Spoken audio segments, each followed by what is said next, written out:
Hello, today I'm going to be teaching about Lewis dot diagrams. I'm going to start off with single elements.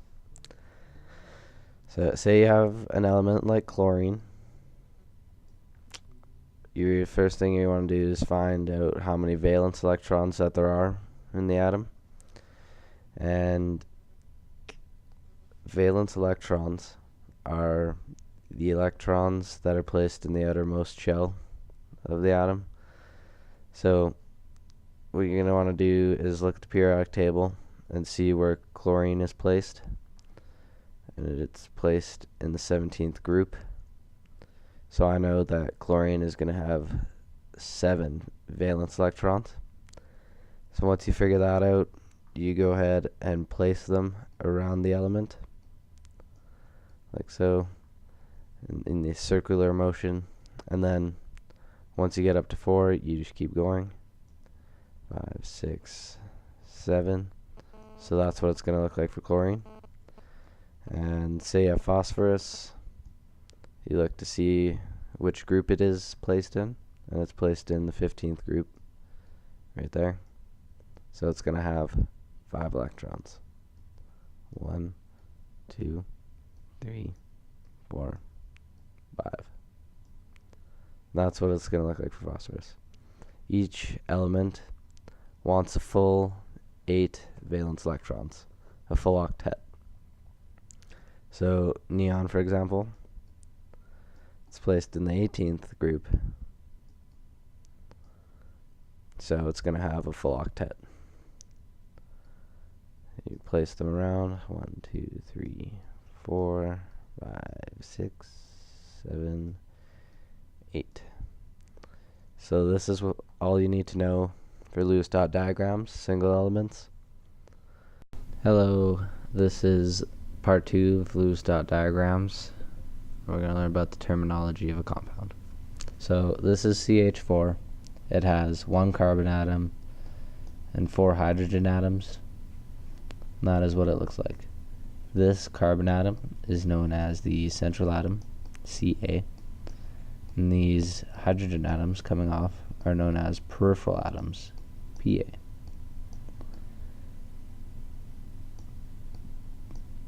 The central atom is determined by its bonding capacity, or how big it is, how big the atom is, or how many of them are.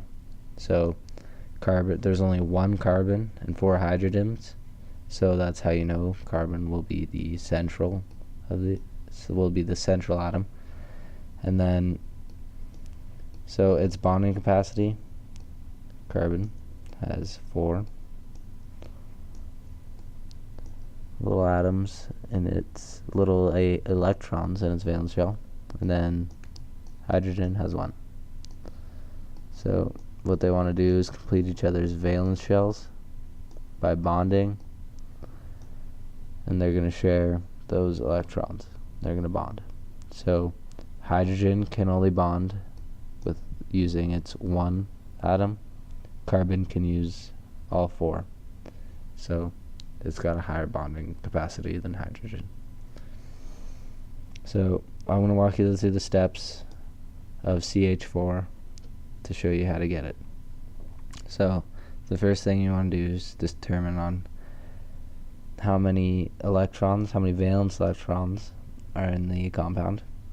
So carbon has a capacity of 4 right there, and then plus hydrogen, which is 1, we gotta times that by 4.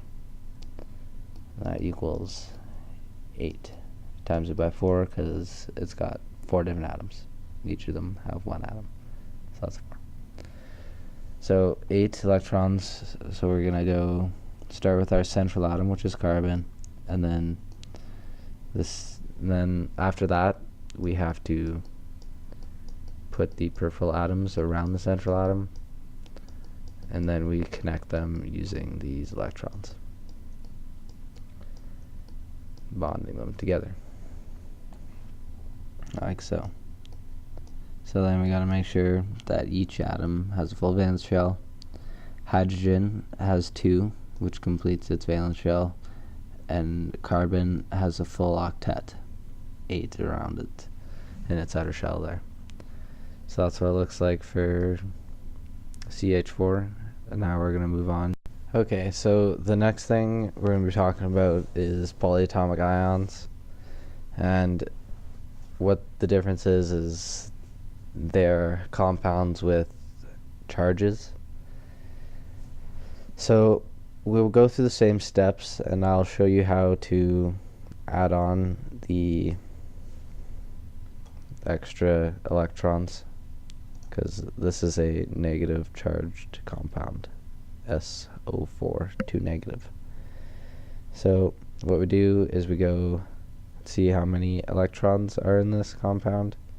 So S has 6, O has 6 also, but there are 4 different atoms of that, so we got to times it by 4, and then that will get us 30 electrons to play around with.